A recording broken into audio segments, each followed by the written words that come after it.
안녕하세요. 오늘은 6월달에 모종이 아닌 씨앗 파종하는 텃밭작물 14가지를 소개해 드리도록 하겠습니다. 우선 첫 번째로 들깨인데요. 들깨 하면 6월달에 파종하는 아주 대표적인 텃밭작물이죠. 그렇지만 잎만 수확하는 잎들깨 같은 경우에는 4월 말부터도 파종이 가능하고요. 들깨 잎뿐만 아니라 들깨와 그리고 들기눈을 수확하기 위해서는 보통 6월달에 씨앗 파종을 진행합니다. 지금 보시게 되면 적기표에 씨앗 파종 시기는 6월 상순부터 6월 하순이라고 적혀 있죠. 보통 이렇게 텃밭 한 공간에다가 씨앗을 파종하고 한 달 정도 육묘해가지고 7월 달에 아주 심기, 옮겨 심기를 진행하거든요. 보통 이렇게 하는 이유라고 한다면 7월 달에 장마가 전국적으로 있기 때문에 비 오는 중간에 이렇게 들깨 모종을 옮겨 심기 하게 되면 들깨 모종이 스트레스를 받지 않고 바로 봄밭에 적응할 수 있거든요. 이런 의미에서 사실 들깨 같은 경우에는 5월 달에도 씨앗 파종이 가능하지만 전국적으로 6월 달에 파종하고 이후에 7월 달에 그러니까 장마 기간에 옮겨 심기 하는 그런 대표적인 텃밭 작물이라고 보시면 될 것 같습니다. 다음으로는 항상 들깨와 비교되는 참깨인데요.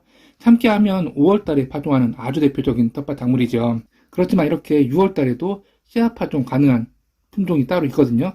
지금 이 안산 참깨 같은 경우에는 다분지성 참깨예요. 그런데 이렇게 적기표를 보시게 되면 중부지역 기준으로 했을 땐 5월 말부터 6월 중순 이후까지도 파종이 가능하다는 것을 알 수 있고요. 그리고 남부지역의 경우에는 조금 일찍 파종이 가능하고 남부지역의 경우에도 이렇게 6월 중순 이후까지도 파종이 가능합니다. 저의 경우에도 참깨를 가장 늦게 파종한 시기가 6월 24일 날 파종한 기억이 있거든요. 그렇기 때문에 아직까지 참깨를 파종하지 못했다고 한다면 6월 달에 씨앗 파종을 하셔도 상관이 없으시고요. 그리고 모종을 구입해서 심을 수 있다고 한다면 모종 정식 같은 경우에는 6월 달이 전국적으로 가장 많이 심어주는 그런 시기니까요. 씨앗 파종이 조금 부담스럽다라고 한다면 모종을 구입해서 심어주셔도 크게 문제되지 않습니다. 다음은 콩가작물 몇 가지를 소개해 드릴까요? 보통 콩가작물 하면 강낭콩만 매해 심어주는 경향이 있는데요. 이렇게 메주콩이라든지 다양한 콩가작물이 있으니까요. 다양한 콩가작물을 텃밭에 심어보시면 좋은 경험이 될 수 있습니다. 메주콩 같은 경우에는 백태라고도 부르고요. 그리고 흰콩이라고도 부릅니다. 보통 메주콩 같은 경우에는 메주를 담글 때 사용하다 보니까 장명에서도 알 수 있듯이 메주콩이라는 그런 이름을 가지고 있고요. 그리고 두부를 만들 때 이 메주콩을 사용하고요. 그리고 콩나물을 재배할 때도 이 메주콩을 이용해서 콩나물을 재배해 줍니다. 사실 예전에는 메주콩을 의무적으로 심다시피 했어요. 콩나물, 두부, 메주 꼭 우리 식단에 필요했던 음식물이다 보니까 꼭 6월달에 파종을 해 주었는데요. 요즘은 호랑이 콩이라든지 이런 강낭콩에 좀 밀려가지고 약간은 비인기 콩가 작물이 되었는데 저 같은 경우는 매해 이 메주콩을 파종해가지고 메주가 아니라 그리고 두부가 아니라 콩나물을 재배할 게 아니라 하더라도 밥에 넣어서 먹게 되면 참 맛이 있거든요. 그렇기 때문에 혹시라도 이 메주콩을 한 번도 재배해 본 경험이 없다고 한다면 올해 한번 재배해 보셨으면 좋겠습니다. 적기표를 보시게 되면 중부지역 기준으로 했을 때 5월 말 정도가 적기이고요. 그리고 남부 같은 경우에는 6월 중순까지 파종할 수 있다고 되어 있는데요. 중부지역 기준으로 했을 때 6월 초까지도 충분히 파종이 가능하니까요. 6월 달에 씨앗을 구입해서 파종을 진행해 주시면 됩니다. 다음은 조금 생소할 수 있는 쥐눈이 콩이에요. 보통 약콩이라고 불리고 서리태보다 약간 작은 사이즈의 그런 콩이라고 보시면 될 것 같습니다. 쥐눈이 콩 같은 경우에도 중부지역 기준으로 했을 때 5월 중순부터 6월 초까지 씨앗 파종이 가능하고요. 그리고 남부지역이라고 한다면 6월 초에서 6월 중순까지가 씨앗 파종 적기라고 보시면 됩니다. 그리고 이 쥐눈이 콩과 함께 대표적인 6월달에 파종하는 콩가작물이 있죠. 오늘 씨앗 봉투가 없어서 이렇게 봉투로는 설명을 드리지 못하지만 서리태 같은 경우 아주 대표적인 텃밭에 심는 콩가작물이고요. 서리태 같은 경우에는 속청이라는 이름도 있고요. 그리고 지금 보시는 쥐눈이 콩처럼 겉껍질이 검해가지고 검은콩이라고 불리는데 강낭콩만큼이나 인기 있는 품종의 콩가작물이니까요. 혹시라도 오늘 소개해드린 콩가작물들이 조금 생소하다라고 한다면 키우기 쉬운 서리태 씨앗을 구입해가지고 6월달에 파종을 진행해 주시면 됩니다. 다음은 팥인데요. 팥을 텃밭에 재배하시는 분들은 그렇게 많지 않을 것 같아요. 그렇지만 팥죽을 좋아하고 그리고 피부 미용에 관심이 있으신 분들 같은 경우에는 이 팥을 꼭 심어 재배하시더라고요. 서리태하고 비교한다고 한다면 재배하는 과정이 조금 어렵긴 하지만 관심을 갖고 이 팥을 재배하게 되면 한 가족 먹을 만큼의 그리고 피부 미용을 위한 팥물을 우려낼 정도의 팥을 수확할 수 있으니까요. 팥에 관심 있으신 분들 같은 경우에는 지금 보시는 적기표처럼 6월달에 씨앗 파종을 진행해 주시면 됩니다. 다음은 녹두인데요. 녹두 또한 작은 텃밭에서는 많이 심지 않는 그런 콩과작물일 것 같아요. 그렇지만 녹두를 좋아하시는 분들 같은 경우에는 4월달과 6월달 이렇게 각각 파종이 가능하니까요. 6월달에 씨앗을 구입해가지고 파종을 진행해 주시면 됩니다. 다음은 공심채인데요. 지금 보시는 사진처럼 줄기에 구멍이 나 있어서 공심채라는 그런 이름을 가지고 있고요. 사실 공심채 같은 경우에는 씨앗 파종을 하는 시기가 5월 초가 적기거든요. 그럼에도 불구하고 이렇게 6월 달에 파종할 수 있는 텃밭 작물로 소개하는 이유라고 한다면 지금 적기표를 보시는 것처럼 4월이나 5월 초에 씨앗 파종을 하고 9월 말까지 지속적으로 수확을 할 수가 있어요. 그리고 이 공심채 같은 경우에는 워낙 물을 좋아하는 그런 대표적인 텃밭 작물이다 보니까 6월 달에 씨앗 파종을 하고 그리고 곧 이어서 6월 말에 장마가 시작되잖아요. 그렇게 되면 빗물을 빨아먹고 폭풍 성장하기 때문에 좀 늦었다 하더라도 6월 초나 6월 중순 정도에 씨앗 파종을 하셔도 크게 문제되지 않고요. 이후에 수확을 진행하실 때에는 밑둥을 그대로 잘라서 수확하는 것이 아니라 지금 보시는 것처럼 3마디에서 5마디 정도 하단에 마디를 남겨놓고 수확을 진행해주면 그 마디에서 다시 겹순이 자라가지고 지속적으로 수확을 진행할 수가 있거든요. 그리고 병충해도 거의 없다 보니까 굉장히 재배하기 쉬운 그런 텃밭작물이라고 할 수 있습니다. 공심채 씨앗은 한 번도 보시지 못했을 것 같아서 씨앗을 한번 보여드릴게요. 의외로 씨앗 크기가 큼직하게 생겼거든요. 이렇게 공심채 씨앗 같은 경우에는 우리가 생각하는 것 이상으로 좀 큼직하게 생긴 것이 특징이라면 특징입니다.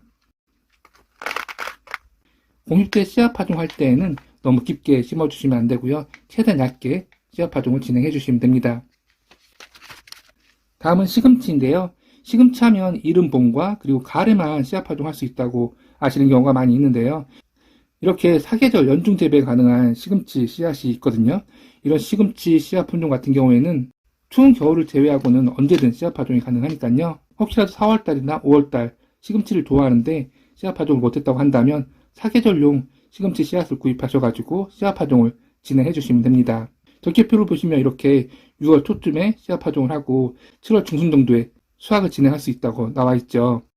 이렇게 시금치 같은 경우에는 기온이 올라간 시기에 씨앗 파종을 했을 경우에는 한 달에서 한 달 보름 정도 만에 수확이 가능하니까요. 이 부분 참고하셔가지고 너무 늦게 수확하지 않도록 해주시는 것이 바람직하고요. 시기를 놓쳐서 좀 늦게 수확을 할 경우에는 추대가 금세 올라오기 때문에 이렇게 약간은 더운 6월달에 씨앗 파종할 경우에는 적정 크기로 자랐을 때 바로 수확을 진행해 주시는 것이 바람직합니다. 다음은 적교자인데요. 시금치하고 재배 방법이 거의 비슷하지만 벼룩이벌레 피해가 있는 그런 대표적인 텃밭 작물이에요. 그렇기 때문에 6월달 조금 더운 시기에 적교자 씨앗 파종을 했다고 한다면 벼룩이벌레 피해에 대한 방제를 진행하면서 적교자를 키워나가 주셔야 됩니다. 지금 보시게 되면 적교자 같은 경우에는 빠르면 3월 중순부터 9월 중순까지 지속적으로 씨앗 파종이 가능해요. 그리고 한 달 정도만 키우게 되면 상추처럼 하단 잎부터 지속적으로 수확해 먹을 수 있는 겨자 맛이 나는 그런 쌈채소라고 보시면 될 것 같습니다. 저 개인적으로는 상추만큼이나 이 적교자를 좋아하는데요. 젊은 층보다는 약간 알싸한 맛을 좋아하실 중장년층에 추천드리는 쌈채소입니다. 다음은 청경채인데요. 청경채 또한 대표적인 텃밭 쌈채소 작물이죠. 빠르면 5월달부터 씨앗 파종이 지속적으로 가능하고요. 적기표를 보시는 것처럼 8월달까지 지속적으로 씨앗 파종이 가능하고 사실 9월달 이후에도 씨앗 파종이 가능하거든요. 대체로 추위에 강한 그런 텃밭 작물이기 때문에 9월 이후에 씨앗 파종을 하셔도 크게 문제되지 않습니다. 청경채 같은 경우에도 날씨가 더워지면서 그 성장 속도가 빨라지기 때문에 어느 정도 성장했을 때 바로 수확을 진행해 주시는 것이 바람직합니다. 그리고 이렇게 5월달 이후부터 청경채 씨앗을 파종할 경우에는 청벌레 피해가 있을 수 있어요. 그렇기 때문에 이에 대한 대비가 필요한 텃밭 작물입니다. 다음으로 소개할 작물은 청치커리입니다. 청치커리 같은 경우에도 빠르면 4월 중순부터 씨앗 파종이 가능하고요. 그리고 6월 중순까지도 지속적으로 씨앗 파종이 가능합니다. 의외로 싹만 잘 올리게 되면 크게 병충해 없이 잘 자라는 것이 이 청치커리이기 때문에 각종 쌈채소 작물을 키워보고 싶다고 한다면 이 청치커리 잊지 말고 텃밭에 심어주셨으면 좋겠습니다. 다음은 매달 빠지지 않고 소개해드리는 텃밭 작물인 것 같아요. 바로 열무인데요. 이렇게 지속적으로 매달 열무를 소개해드리는 이유라고 한다면 키우는 온도에 따라서 이 열무의 식감이 달라지거든요. 말 그대로 이른 봄에 심은 열무의 맛과 그리고 여름에 재배한 열무의 맛 그리고 가을에 재배한 열무의 맛이 다르기 때문에 매 같은 시기에 이 열무를 심어 재배하기보다는 한 해는 봄에 심어서 재배해 보시고요. 그리고 한 해는 가을에 심어서 재배해 보게 되면 그 식감이 또 현저히 다르기 때문에 같은 작물이라도 이렇게 시기를 좀 나눠서 재배해 보게 되면 또 다른 재미를 느껴보실 수가 있습니다. 지금 적기표를 보시게 되면 4월에 파종해서 5월 달에 수확할 수 있다고 나와 있고요. 그리고 6월 초에 씨앗 파종해서 7월 초에 수확할 수 있다고 나와 있거든요. 이렇게 봄에 열무 씨앗을 파종했다고 한다면 기온이 점점 올라가기 때문에 한 달 만에 수확을 마무리해 주신 것이 좋아요. 그 이상 키웠을 경우에는 금세 추대가 올라오기 때문에 미루지 말고 수확을 한 달 만에 진행해 주신 것이 바람직합니다. 다음은 열무와 함께 항상 소개해드리는 텃밭 작물 같아요. 얼갈이 배추인데요. 얼갈이 배추 또한 추위에 대체로 강한 텃밭 작물이고, 그리고 아주 추운 그런 계절을 제외하고는 언제든 씨앗 파종이 가능하니까요. 열무와 함께 씨앗 파종을 해주시면 참 좋습니다. 지금 보시면 적기표에도 5월달부터 8월 말까지 지속적으로 씨앗 파종이 가능한 것을 알 수 있고요. 열무와 마찬가지로 기온이 점점 올라가는 봄 재배의 경우에는 수확을 너무 지체하기보다는 한 달에서 늦어도 40일 차에는 수확을 모두 마무리하는 것이 바람직합니다. 보통은 열무와 얼갈이 배추 동일한 시점에 파종을 하고 같은 날 수확을 진행하셔도 크게 문제되지 않습니다. 다음은 잔대인데요. 잔대 같은 경우에는 오늘 소개해드린 텃밭 작물하고는 달리 한 해살이 작물이 아니라 다연생 작물이에요. 그리고 씨앗 파종 같은 경우에도 봄 파종 같은 경우에는 4월 중순에서 6월 초까지 가능하다고 이렇게 적기표에 나와 있죠. 이렇게 봄 파종 했을 경우에는 그해 가을에 수확해서 먹을 수 있는 것이 아니라 그 다음해인 5월에서 6월달 첫 수확을 진행할 수 있습니다. 그리고 이후에는 한 자리에서 지속적으로 잔대를 수확할 수 있으니까요. 텃밭 어떤 공간에다가 이 잔대밭을 만들지 우선 고민해 주는 것이 바람직합니다. 이렇게 해서 오늘은 6월달에 심을 수 있는 텃밭 작물 중에서 모종이 아닌 씨앗을 파종할 수 있는 텃밭 작물 15가지를 소개해 드렸어요. 제가 서두에 14가지 작물이라고 말씀드렸는데 지금 보니까 서리태 부분이 빠졌던 것 같아요. 오늘 소개해 드린 작물 중에서 혹시라도 심어보고 싶었던 텃밭 작물이 있다고 한다면 그 중에서 본인 텃밭에 딱 어울리는, 그리고 본인 가정에 가장 어울리고 가장 필요한 텃밭 작물을 선종하셔가지고 6월달에 씨앗으로 파종해 보셨으면 좋겠습니다. 감사합니다.